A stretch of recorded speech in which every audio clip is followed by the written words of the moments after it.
reclaim glass, but also bring in other substrates. So we brought in other substrates such as PET, paper, etc., meaning the other recyclables. Yes, yes. So we then approached the National Empowerment Fund, a very versatile funding agency. Yes. And said, look, this is where we are. We ran a business up until COVID hit. This is what we're doing. And now we want to come back because we have been... we had to mothball the business, but we want to come back because we know the impact that the business has in terms of job creation, yes. in terms of reducing the waste that goes into a landfill site, etc., etc. So they looked at our business case and they quickly saw reason, and they came to the party and they assisted us through the COVID fund that had been put through with the DTI. So that's how our relationship with the National Empowerment Fund started, a relationship that we think is going to last for many, many years to come, because as we grow with new players who, through our network as we grow, come in small, and they also need the assistance, and they themselves need to grow in their own right. So a player like the NEF, in my view, would always be the best partner for anyone who is starting in business and in fact has a business case that makes sense and is bankable, because quite frankly the recycling space, we just scratching the surface at this point, so there is still a lot to come. How did you? We want to get to perhaps with the last 5 minutes remaining in encapsulated thoughts. How does a man like you then venture into that kind of space? Perhaps not looking at it from the background that you had and the experience that you have. How do I break into the recycling space as an African? That's a very interesting one, because whenever we talk, we always say the people who have the know-how to actually make waste reclamation, the first process, which is to reclaim waste. It is African people. Because it is African people that you see pushing trolleys or pulling trolleys every day. Same gold. We dig gold every day. Yeah. The part where it gets a bit complicated for them is where you begin to need to mechanize the process. I see. Where you get into production, etc. Smelters and so forth. That's why we are involved in the reclamation and the transportation, and then we have to supply somebody who's got the mechanics to convert this waste material, which is now an input raw material, into their production cycle. They are able to produce something new, because that is capital intensive. So somebody new who wants to start, my advice is simple, really, as we always say to people when we engage or during the workshops that we run and people that we collect from every day. Is start collecting. People always talk about writing business plans. You can write a business plan, but it doesn't start your business for you. Get a dirty business first. is what you do. Start. If you want to get into recycling, what is it that you want to recycle? Do you have access to glass? Start. Collect glass. And then be in touch with people who are already in that space, who can then direct you to where to take your glass. If you want to recycle plastic, collect plastic. Your business plan gets developed along the way, because you will need that for funders like the NEF, who want to see whether you have grasp of what you're really doing.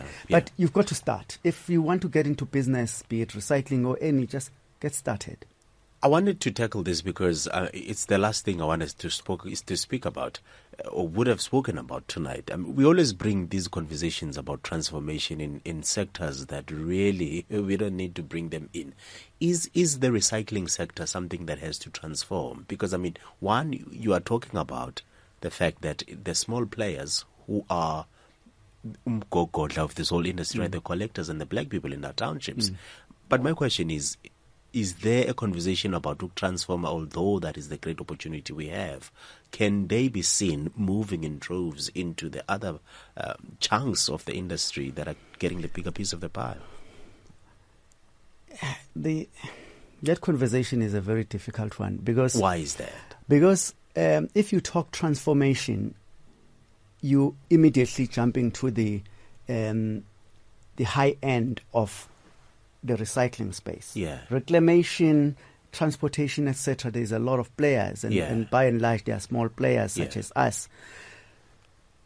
The money sits right at the top, where this plastic bottle or PET, for example, once it's been collected, where it ends up and it gets granulated and it gets pelletized, that's where the money is. Yeah. To do that, you need a lot of capital injection. I see. To buy machinery, start serious industries.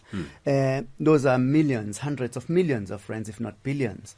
Now, if you talk transformation, that is the part maybe that needs a lot of attention. Yes. And that, however, can happen because the material that ends up in those spaces is controlled by this large pool of reclaimers at the bottom, the thousands and thousands of reclaimers who supply that space. Yeah. So if those reclaimers could be organized and assisted to ultimately maybe in their own spaces set up smaller manufacturing plants, and then you start breaking up the monopoly, as it were. Yeah, so it can be done. Sure, Mr. Thusi, I really want to have a conversation about this. I mean, I had a call once from my brother who said someone is taking a trip to Johannesburg and they are going to throw some trash away and get 200,000 from it. I was like, that's just a load, eh? A load.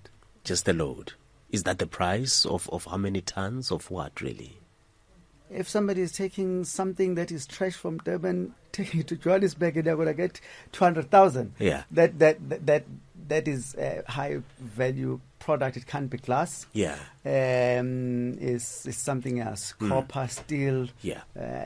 So there's a lot of opportunities within lots. recycling. You could be transporting and so forth. Definitely. Thank you so much for your time this evening. If somebody would like to talk to you, because I know you're saying here there are seminars and so forth, Nihlangane, as you are saying, there needs to be that unity. Where can they find you in 30 seconds, please? They can find me on my phone. Yes. I only have one phone number and I'm always available. Yeah. Unless, of course, if I'm tied up with something.